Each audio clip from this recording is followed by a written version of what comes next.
The fluorescent lights of Mama Lou's diner hummed a tired tune as Sarah wiped down the counter for the third time that hour.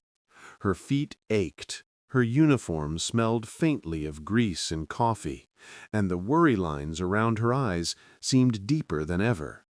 At 32, life had been a relentless uphill climb since her husband passed 2 years ago. Now it was just her and 10-year-old Ben, clinging to each other in their tiny, drafty apartment. Every tip, every dollar counted. Rent was due in 3 days, and the stack of bills on her kitchen table felt like a physical weight. That afternoon, a group of 6 men walked in. They weren't regulars. They wore worn leather vests adorned with patches, skulls, eagles, intricate symbols Sarah didn't recognize. Their boots were scuffed, their faces weathered by sun and wind. They filled a large booth near the back, radiating an aura of quiet intensity that made the usual lunch crowd murmur and shift uncomfortably. Sarah's manager, Mr. Henderson, a man whose smile rarely reached his eyes, shot her a sharp look. "Sarah, handle them. Keep it quick, keep it clean. Don't encourage them." Sarah took a deep breath. She saw past the intimidating leather and ink. She saw men who looked tired, maybe even a little lost. One, an older man with kind eyes crinkled at the corners and a thick gray beard, caught her gaze and gave a small, almost imperceptible nod. Her heart softened. They're just people, she thought. Hungry people. She approached their table with her warmest, most professional smile. "Afternoon, gentlemen. What can I get you?" Her voice was steady, friendly. She didn't flinch when the big guy with the bandana ordered 3 eggs, bacon, and extra toast. She didn't rush them when they lingered over coffee, talking in low voices. She refilled their mugs without being asked. When the bearded man mentioned his motorcycle had broken down miles back, Sarah didn't offer unsolicited advice. She just listened, genuinely. She saw the quiet dignity in them, the camaraderie. When their bill came to $42.50, the bearded man fumbled slightly with his wallet, pulling out crumpled bills. Sarah noticed the slight tremor in his hand, the worn thinness of his gloves. Without a second thought, moved by a simple impulse of human connection, she said softly, "It's on the house today, sir. You all look like you could use a good meal."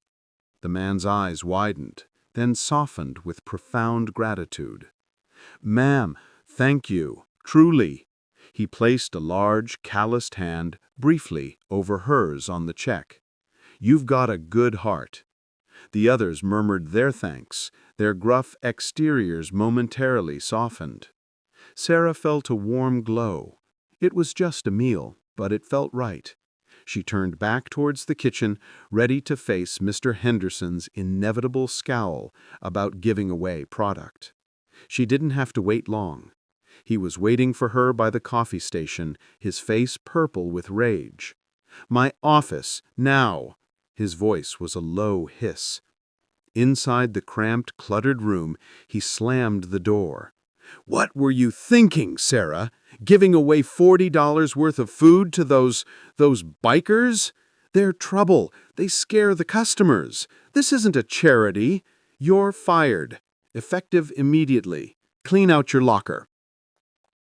The words hit Sarah like a physical blow. The warm glow vanished, replaced by icy dread.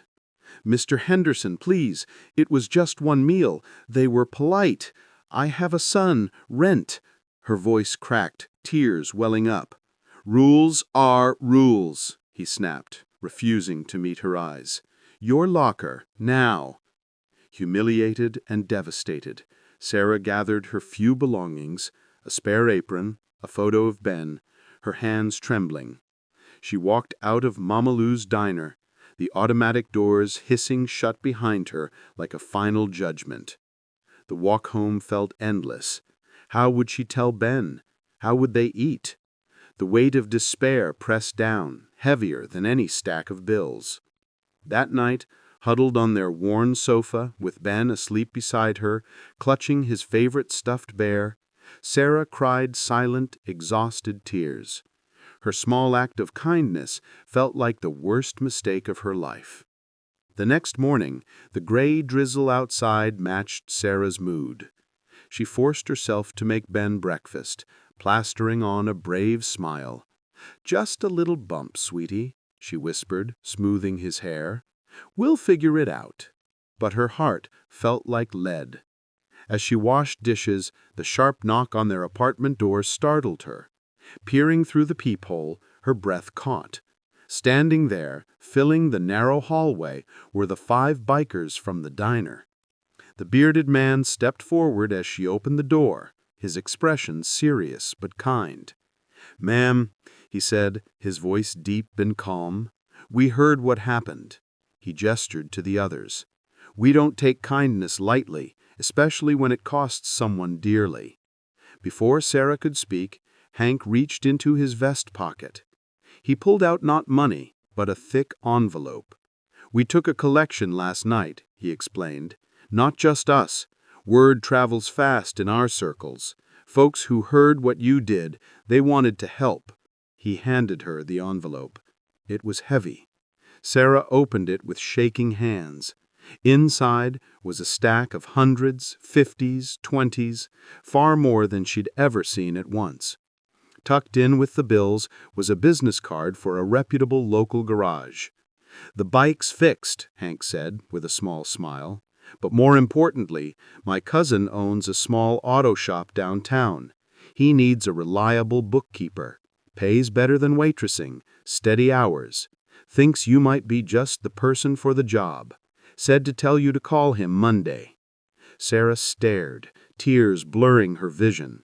The sheer, overwhelming generosity of it stole her breath.